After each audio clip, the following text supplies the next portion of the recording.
welcome to this special on NDTV Profit. It's a well-known fact that India is facing an acute shortage of housing in the region of 25 million homes. In this light, the Royal Institute of Chartered Surveyors, or RICS, is one of the world's leading self-regulated professional bodies. With a presence in over 100 countries, RICS plays an important role in advising governments in real estate policy making. With a distinguished panel of developers and consultants, we discuss the problems and solutions in the affordable housing sector. Thank you so much for being here and joining us. We have an extremely esteemed panel, but what we're here to talk about is the challenges and the opportunities in the affordable housing segment and what could be a potentially viable model to follow to create affordable housing in this country with a vast shortage of 25 million homes in this particular segment. So thanks for being here. So we have an equal representation of developers, association people, academics, people who've been researching real estate from all perspectives. So we're going to have a holistic approach to affordable housing. First up, let's start with a sort of progress report of affordable housing within the country so far. Where has the maximum progress been made? What's been the most successful models so far? And Sachin, let's start with you on that. I think, the other thing that I'd like to stress on is the fact that, the current delivery capabilities of the industry as a whole, and, we're looking at both private sector and we're looking at the government build programs, is collectively about 1.5 million units a year. Now, that's significantly very small as compared to the quantum of shortfall that we're confronted with. So that's a clear situation that we're confronted with. The third aspect is that we've got a national housing policy, which exists, but the actual enforcement of the national housing policy at a state and in terms of that percolating down in terms of a state housing policy and the state housing policy itself being implemented and followed hasn't actually happened. So, there's great vision in terms of the national housing policy. All states don't have a state housing policy, and those states that have a state housing policy where there is a reservation of minimum amount for economically weaker sections, LIG, of 20 to 25% of total area, hasn't actually panned out that way. Good initiatives that have happened. I mean, Rajasthan was a good example of the kind of good work that's been done. Prima facie, the report card is pretty much on these lines. There are many aspects to affordable housing, but the key component really is land in this country. And unlike other countries and continents across the world, land constitutes maybe 70, sometimes 75% of the total cost of a project, whereas in the West it's much, much lower. So the root of it really is land. So, first of all, I'd like a developer's point of view, because I know the developers sitting here. First of all, I'll say, the land also is not exactly the problem. There are many relative issues which are connected to this. Land in Delhi may be very expensive, but land in a suburban area may be very cheap. Land in another satellite township may be very cheap compared with cost of construction. So we cannot take a quantified fixed, 70% or 60%. Number one. Number two, what is affordability is also, is to be clarified, because 97% plus people in India are not able to afford a legal, suitable housing. The reason being because they cannot pay for the amount they are demanded. I think there's huge potential as there's a 26 million shortage, and the shortage has already been growing since India got independence. And I believe that no one solution is in sight. There are multiple solutions that one has to work with. One of the biggest things is that the government has to partner with private developers, because the government doesn't have the wherewithal and its own capabilities. It took better part of 50 years, and the shortage has not come down. So I think that it's time that the partner private players and people who are in the space, I think there has to be more solid working with the government to bring in more private players into this thing. It's done, it can be done. I mean, we have done successfully. There are 5 projects which are running. We have set up a smart value home as a company, which is only focusing on affordable homes. Okay, let's look on this side. In fact, we as a group of real estate companies have formed a consortium, and way back in 2004. And we were actually working on a model where somehow, because of minimizing the competition, because competition also increases the land prices, so minimizing the competition, and with the support of government, on a township model, we can come out with products which are affordable. But what we have realized after working for 4 or 5 years, The biggest problem is no authority, no agency is ready to support you, even if you are at the right, cause. Fair enough. Mr. Woodward, could you just talk about, say, one such model that you believe has worked in a country which is poor? It depends on the nature of the country itself, its political background, how land title registration works, how the planning system works. So each country has a system that works best for itself. But the Minha Casa system in Brazil, for example, that relies on direct subsidy to end users, where the government, I understand, provides low-interest loans to end users who are in need for affordable housing. They're given loans for approximately 5 years, I believe, at very low interest rates, which means they only need to raise a very small amount of capital themselves for a deposit to buy the property. And this, so far, has been a really successful program. It doesn't lead to bad debts, in a sense? That's one of the problems. There are advantages and disadvantages. It's been a successful program because they're aiming to build 1 million homes with about 64 billion US Brazilian dollars, I understand. So it's a big program, big government investment. Okay, so that's one of the solutions that we've seen work in Brazil. Yes. Mr. Gera, what would you say on average is the affordable segment in India today? Of course, you're a Pune-based developer. Mr. Puri here is from Mumbai, so his parameters are totally different. But just on average... Can I go back to your first question, the report card, if you don't mind? Yeah. I think that was a very interesting question, and I'd like to pick it up from there and say a few things. I think the report card today on a pan-India basis is very dismal. And I'll tell you why I'm saying it's very dismal. But I want to share two other statistics with you. The first is that today our urban population is 230 million in the urban cities of India. In the next 20 years, this figure is expected to go up to 590 million. This itself translates to a need for 1 million houses per year. We are at 25 million short, okay? Today, shortage. We are not meeting the target of 25 million. Net, on an annual basis, if we continue at this speed, we are going to, the number of 25 million is going to go up. I think there is a solution. I think it requires a will.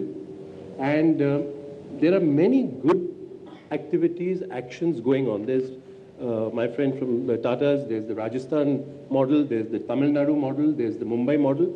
All these must continue. But all these models are very small in numbers. 10,000, 15,000, 20,000, Rajasthan is 60,000, 70,000. How do you scale up?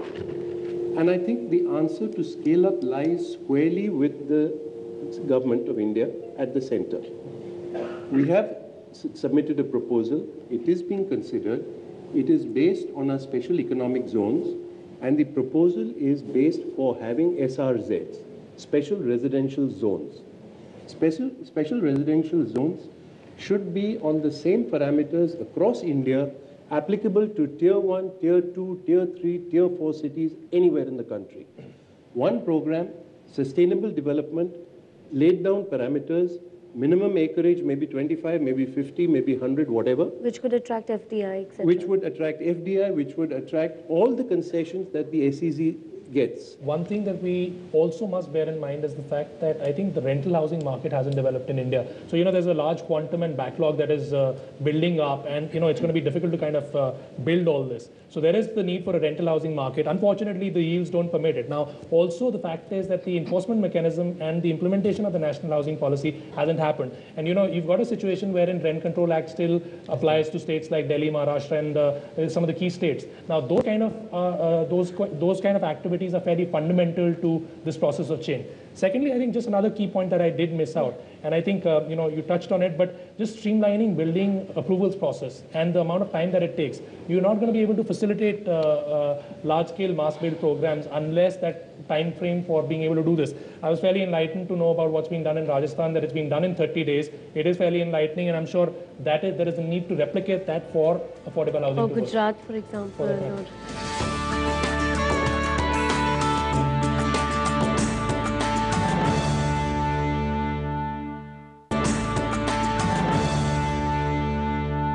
What would be one of the solutions for land, for example, Mr. Kaushal? Land obviously remains a big issue and a big challenge, whether you talk about affordable housing, whether you talk about normal real estate, right? And as the situation is, government is one of the largest holders of land and suppliers of land in India's context.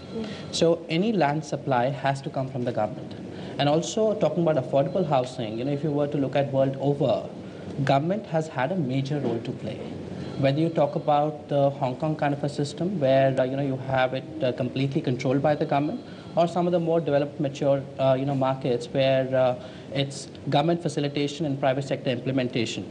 So even in the Indian context, government has to play a role. So the land has to be made available by the government there because they're the largest controllers of land. More importantly, I'll say that this is the mindset of the government which requires to be changed. The lands which are being auctioned and they are jacking up the prices all across. Instead of that, the land parcels which are with the government. We are not looking at one aspect is that these people, 90% plus people for whom we are talking, even if you create housing for them 40 kilometers away, they cannot afford travel cost. The solution is that you should, number one, unlock those parcels. Number two, you should look at. No, government has also created oversupply situation. That is also true. We have not estimated. And why aren't you come to this? Those special residential zones should be facilitated close to the industrial areas or the places where there is already, economy. People have got their employment and they can do walk to work, to that place, so, and that is the solution. So that's my next question is based on this. Is there enough land within cities? Is it just that it's been encroached upon? Yes. Is that what it is? Is that what, first of all, the crux of the problem is? As they say, I think it's both sides of the story. I think we've heard one side of the story. I think there is another side of the story as well, which the government is, unfortunately, they're not being represented here, but they would also come in and they will say, look, we're going to give you land cheap, and you're going to make luxury housing, and you're going to sell it at 20,000, 30,000, make profit as private entrepreneurs. So where is that, thought process of really doing a CSR activity? So I think... Hold on. This is not a CSR activity. CSR is a voluntary activity. Exactly, I'm saying the same thing You cannot compel a company... Let me finish. A corporate body is responsible to its shareholders 100%, to bring value and profit, and CSR is their choice. You can do over and above that, whatever you want to do. Their choice, exactly. That is right. They pay their taxes. From the taxes, the government is supposed to take care of social needs of the downtrodden. Exactly. Okay. Don't bring in policies which are founded on a CSR approach. I mean, it should be a revenue model, like how microfinance it should work by itself as a profitable model for... Right now, it's not... that's all I'm saying. No, absolutely. Government is 30% partner in our profit. They are one-third of the partner. Not in the laws. Okay. So basically... Land you were talking about, land parcels are available. Look at the model of Delhi.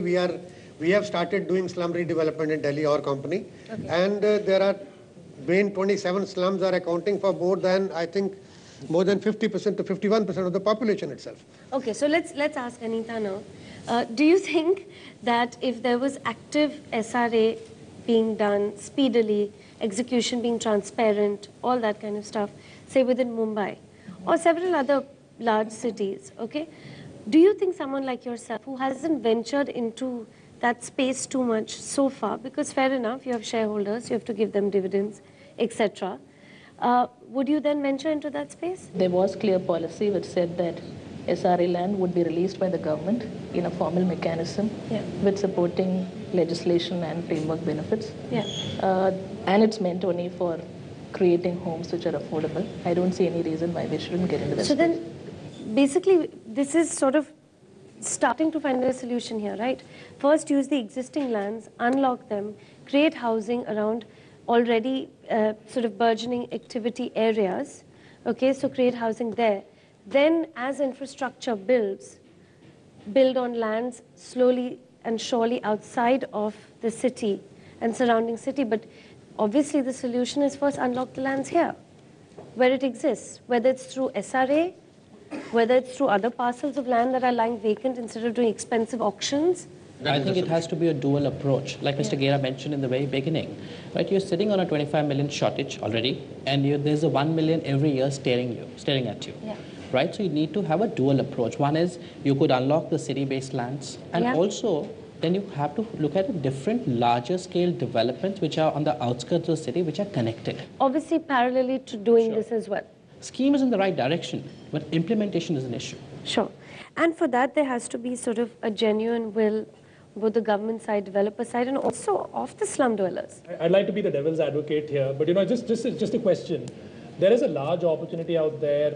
I mean, the fact of the matter is, and this is, trying to be a devil's advocate. We're just trying to rationalize, is there an opportunity? Is there rationale in, getting away from high margin, high margin play to low volume, more value play? And, looking at that context, I think there is a fundamental change in mindset also. Are the developers open to doing that? Is a question, because the fact of the matter is, I think traditionally we're used to I think real estate was fairly regional as a discipline, and most people had historical land banks that they kind of worked on, which meant much higher margins to start with. Now we are looking at a situation wherein you're talking about a 20 to 25% margin opportunity, and that is a lucrative enough opportunity provided people see value and look at a lower margin, high volume play. That could be a sufficiently good opportunity to go. Also because there is the private sector, are the developers willing to do that? You're asking that question. I'll answer in this case. No, I'll tell you. Yeah. I'll tell you. You see, every developer has a capacity and a bandwidth. Sure. You can only do so much. Right. All right. It's not that you can just switch on and you can do 10x of what your capacity is. Whether it is your ability to deliver, to produce, and your resources. Sure. Based on that, you choose what's the best bang for the buck. Right. And if you end up finding that going into slum redevelopment is a long gestation, though I may require lesser capital or my bandwidth is strained, you will not go in that direction. Sure. That is what determines a choice. So if we can bring down the regulatory system to make it smooth, easy, quick, result-oriented, more people will go into that area at lower margin. I think the experience internationally is that if you de-risk the provision of affordable housing, so in other words, you provide the land at nil cost, which you can do. You can do both these things. You can do that in India quite reasonably as well. There's ways forward. Then the industry can be challenged to build the affordable housing. They don't want to build the affordable housing because they want to concentrate their resources on higher margins. That's fine, but introduce a new market sector, the non-profit sector, who are not interested in profit margins. They're just interested in providing affordable housing.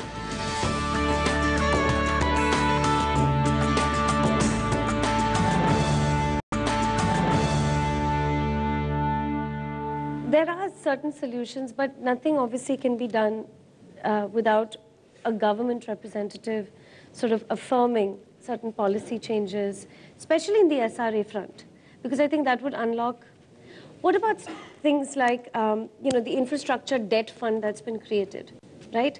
$10 billion or $50 billion, that's what's being talked about to sort of speed up PPP projects on the infrastructure side, because no one is willing to lend to large infrastructure projects today. No bank is, because of the risk involved, or doesn't have that capacity. So would that work also on the real estate side? I think that, one of the things which we can do and very soon is treat affordable housing as an industry. If you were to treat it as an industry, as an infrastructure play, I think you would be able to get access to loans at a much cheaper rate. Again, I'm telling you, housing, as most of my friends on this panel will know, is a self-financing business. You really don't need debt. The issue is to get loans for my customers. So if developers and government can work together, I think that's a must. And the policies can follow. Each one of us have 3 more ideas on policies. That's one. Second, developers have also to be used, if they have to get into this business, that it's for the long term. It's not a flavor of the season when US goes into recession and China is kind of, the growth is lagging, India starts to shivers, everybody attends real estate conferences and talk about affordable. But if you look at it as a long term, as Mr. Gera also rightly said, the thing is that look at different things, whether it's within the city or outside the city, linked with infrastructure. Please look at it as a stable margin business, not as a low margin. I refuse to accept that it's low margin. It's not surprising that the Tatas and Mahindras have not got into SRA projects. It's not possible. It's a different ball game altogether. It's not not easy. I'm not doing it. I wouldn't touch it. Yeah. It's not easy. Because of the kind of stuff around it. And also SRA seems to be sort of, it sort of belongs to a handful of developers at this point. If it became a more transparent, efficient process, there could be a lot more developers participating within the process. That's what he said. And from somebody insider to become a developer to handle that is easy than, coming from outside. Okay, so SRA, we've talked about consumers needing more funds to be able to sort of borrow towards buying a home, purchasing a home. We've talked about other processes, the national housing policy. We've talked about other ways of land acquisition. What are some of the other factors, for example, the social factors also that need to go into affordable housing? It's not just about housing or real estate, right? It's about incomes, it's about education, it's about the rest of it that, for example, real estate brought the US down. Real estate can bring India up. So there are a lot of other factors also that need to surround it, right? If you rehabilitate these slums, what happens, the quality of education that goes in there, the quality of health that is being provided in there, the quality of employment that you're able to bring in, and you're able to bring in a population which is going to be workable. Yeah. Our biggest challenge in India is going to be is that we talk about this population, and biggest challenge is if this population is going to be unemployable, and they had not really had the needs of education fulfilled.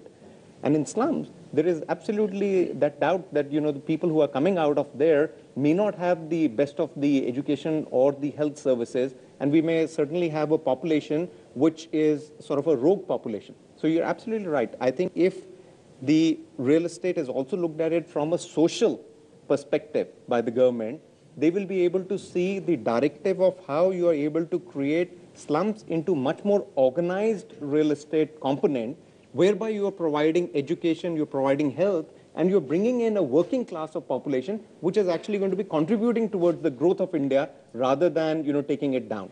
I still think that, if affordable housing can be given infrastructure status, it will help a lot. Yeah.